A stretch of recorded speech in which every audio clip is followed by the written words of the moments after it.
from Nigeria is asking, how many times do we raise our hands during the salat?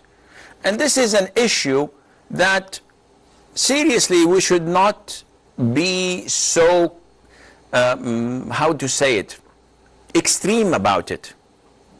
First of all, as Muslims, what is the ruling on raising the hands in the salah? Is it a pillar, or is it mandatory, or it is neither? The answer is it's neither. It's a sunnah. So if you do it and if you skip it, it's not going to invalidate your prayer. It's not going to affect your prayer. Okay, having this done with, let's go into the sunnah. How many times did the Prophet ﷺ raise his hands in salat? All Muslims agree that he raised his hand in the first takbir, known as takbiratul ihram. So when you want to inaugurate your prayer, you say Allahu Akbar. The takbir is the pillar of salat, not raising your hands. So even if I say in the beginning of a salat Allahu Akbar, my prayer is valid. Now, are there any other locations where the Prophet ﷺ raised his hands? The answer is yes. The Prophet ﷺ raised his hands, as in the hadith of Ibn Umar, who observed his prayer and reported that to us, and it's in the most authentic book after the Quran, which is Sahih al-Bukhari.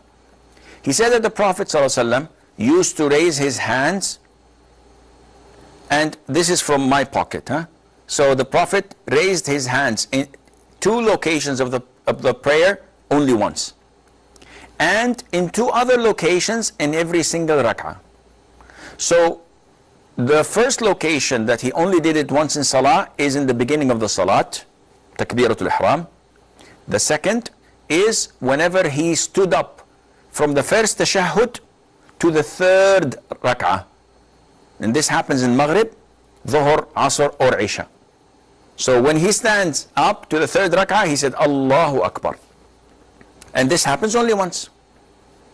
Now the other two locations that happen every single rak'ah, and that is when you want to bow for ruku', you raise your hands, and when you raise your head from ruku', you say Sami Allahu liman hamida.